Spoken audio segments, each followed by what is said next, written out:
Assalamualaikum warahmatullahi wabarakatuh. Bagaimana kabarnya hari ini anak-anak kelas 10 TP SMK Negeri 1 Magetan? Semoga kalian semua dalam kondisi yang baik dan sehat serta semangat untuk mengikuti pembelajaran ADUM ini. Nah, anak-anak, hari ini kita akan melanjutkan materi bab 7 tentang penataan surat dan dokumen organisasi. Di pertemuan sebelumnya, kita sudah belajar mengenai apa itu arsip, jenis-jenis arsip, kemudian kita juga belajar tentang alat dan bahan kearsipan. Kemudian minggu sebelumnya, kalian juga sudah saya kirimi modul kearsipan, dan kalian sudah belajar mengidentifikasi macam-macam sistem kearsipan. Nah, hari ini kita melanjutkan materi yang sebelumnya tentang sistem kearsipan. Nah, tujuan dari pembelajaran hari ini adalah diharapkan kalian nanti memahami apa itu kearsipan sistem abjad, kemudian peraturan mengindeks, serta kalian nanti bisa untuk melakukan atau mempraktekkan pengindeksan atau melakukan pengindeksan. Nah, apa itu? Dari dulu yang pertama. Jadi kita bahas terlebih dahulu macam-macam sistem kearsipan. Jadi sistem kearsipan itu ada 5. Yang pertama yaitu sistem abjad. Kemudian ada sistem subjek atau perihal atau masalah. Kemudian ada sistem nomor, sistem tanggal atau kronologis, dan juga sistem wilayah. Nah, 5 ini adalah sistem kearsipan yang biasa digunakan untuk menyimpan arsip. Nah, yang pertama yaitu kearsipan sistem abjad. Sistem abjad adalah sistem penyimpanan arsip dengan metode penyusunan secara abjad atau arsip diklasifikasikan berdasarkan huruf A sampai Z dengan berpedoman pada peraturan mengindeks. Nah, melakukan penyimpanan arsip dengan sistem abjad ini kita harus paham bagaimana cara mengindeks terlebih dahulu. Nah, mengindeks dalam filing system itu adalah memberikan tanda pengenal yang berfungsi sebagai petunjuk untuk memudahkan penentuan tempat penyimpanan dan penemuan kembali arsip.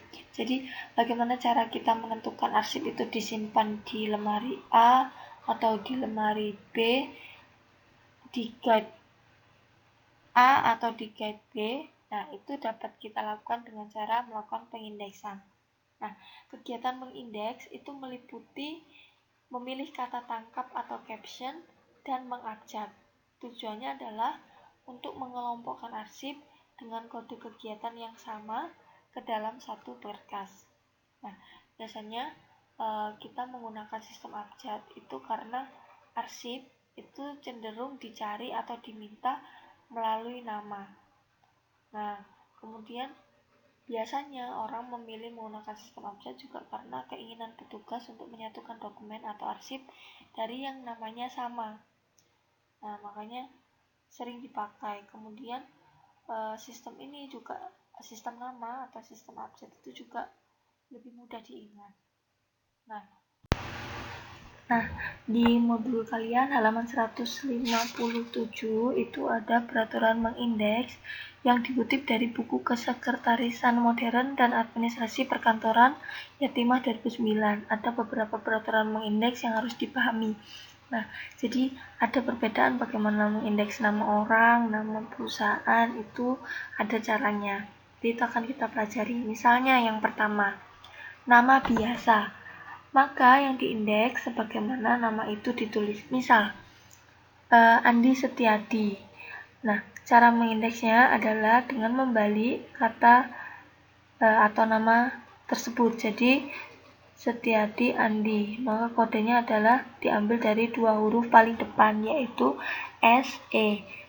Nah, misalkan lagi Risma Wulandari, maka mengindeksnya adalah Wulandari Risma, sehingga kode arsipnya adalah WU.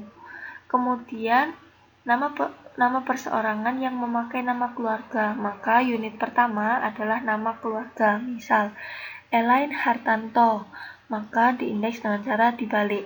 Hartanto lain, maka kode arsipnya adalah HA, sehingga dia nanti akan disimpan di laci H. Kemudian nama perseorangan yang menggunakan nama marga, maka unit pertama adalah nama marganya. Jadi biasanya marga itu diletakkan di belakang, maka dia harus dibalik. Aliando Situmorang di indeks Situmorang Aliando, kodenya SI. Kemudian nama orang yang menggunakan nama baptis, maka yang digunakan adalah nama aslinya. Jadi Saverius Mulyadi, maka mengindeksnya adalah Mulyadi Saverius, kodenya MU. Kemudian nama yang mengandung nama singkatan, maka yang dipakai adalah nama yang jelasnya. Misal Agung BR, maka yang diindeks adalah Agung BR, kodenya AG. Kemudian nama orang yang memakai nama suami, misalkan Nyonya Sinta Prabowo, maka diindeks dengan cara Prabowo Sinta, sehingga kodenya PR. Kemudian nama yang menggunakan nama gelar, maka gelarnya itu diabaikan. Misal Raden Mas Sayuti, maka mengindeksnya adalah Sayuti Raden Mas. Atau contoh lain misalkan Dwi Hadi Kusuma SPD, maka mengindeksnya adalah Kusuma Dwi Hadi SPD, sehingga kodenya KU.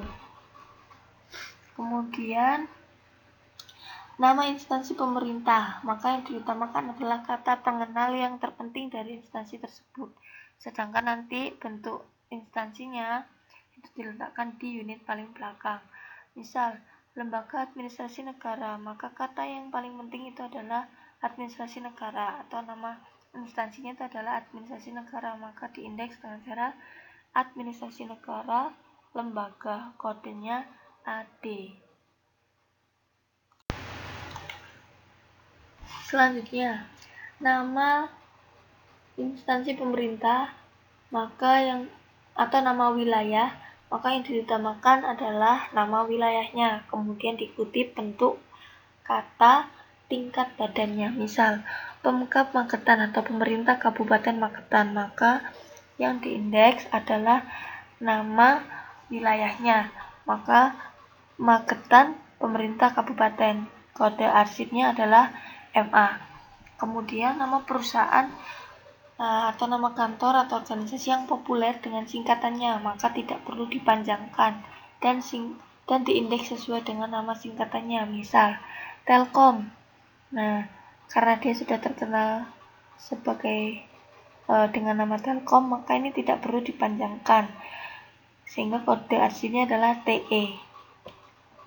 Kemudian nama perusahaan atau yayasan yang menggunakan nama orang sebagai salah satu unit dari nama tersebut, maka yang dijadikan unit pertama adalah nama orangnya, dan nama orang tersebut diindeks sesuai dengan peraturan mengindeks.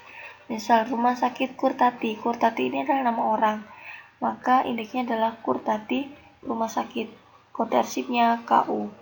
Misalkan lagi Rumah Sakit Haryanto Nugraha, maka indeksnya adalah Nugraha Haryanto Rumah Sakit, jadi kodenya NU, sesuai peraturan mengindeks nama.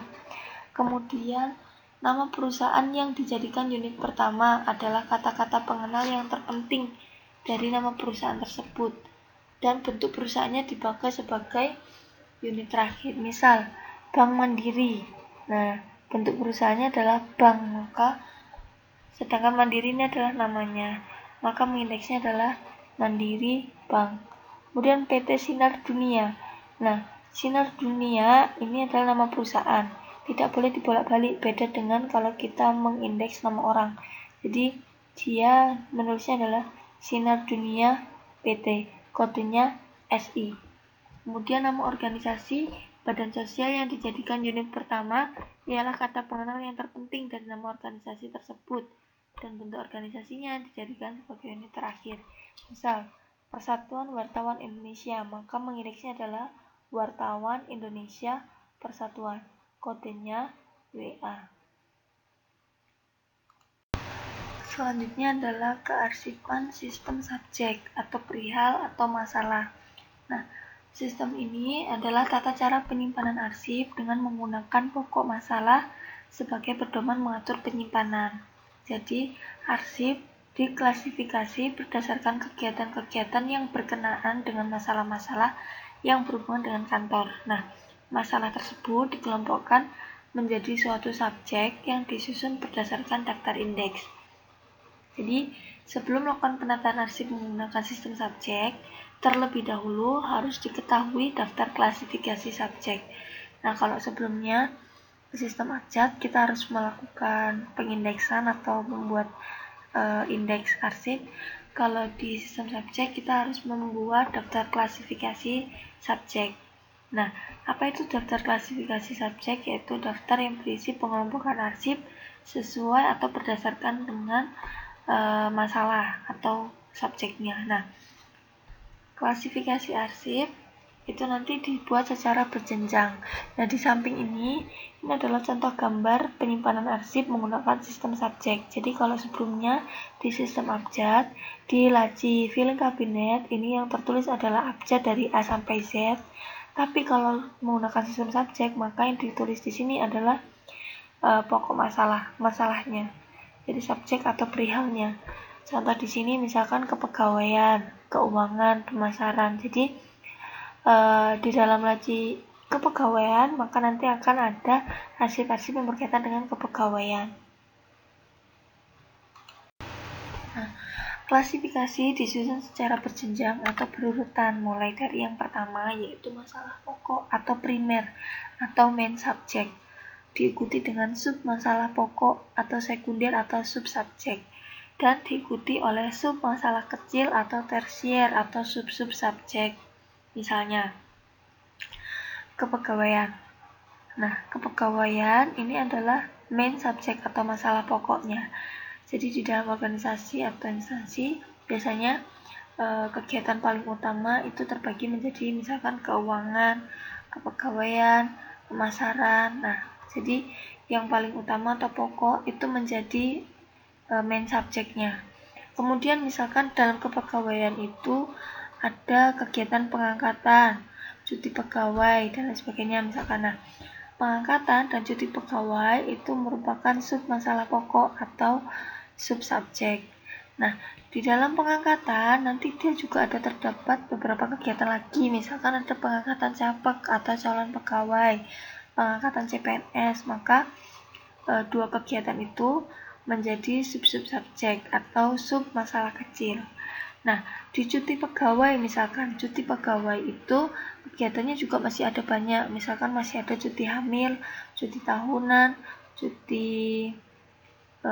besar, misalkan cuti kepentingan mendadak misalkan. Nah, itu menjadi sub-sub subjek atau sub masalah kecil. Jadi daftar klasifikasi arsip itu dibuat secara berjenjang mulai dari masalah paling pokok sampai ke masalah-masalah terkecil, jadi sub masalah kecil atau sub-sub subjek. Nah, untuk lebih jelas terkait dengan sistem subjek dan juga sistem yang lainnya akan dibahas di video yang selanjutnya. Nah, untuk hari ini kalian bisa mengerjakan soal latihan mengindeks sebagai bentuk latihan kalian di rumah. Bagaimana sih cara menentukan kode arsip untuk nama-nama yang sudah saya tuliskan di tabel ini. Nah, ada 10 soal, silahkan dibuat di buku tulis kalian. Buat tabelnya seperti ini sampai nanti ketemu kode arsipnya apa. Nah, silahkan hasilnya difoto dan dikirimkan ke WA Bu Anjar. Kalau ada pertanyaan bisa ditanyakan melalui komen atau chat di WA group. Sekian pelajaran hari ini, semoga bermanfaat. Jangan lupa untuk belajar setiap hari di rumah dan juga senantiasa menjaga protokol kesehatan karena sehat itu mahal harganya. Terima kasih atas perhatiannya. Wassalamualaikum warahmatullahi wabarakatuh.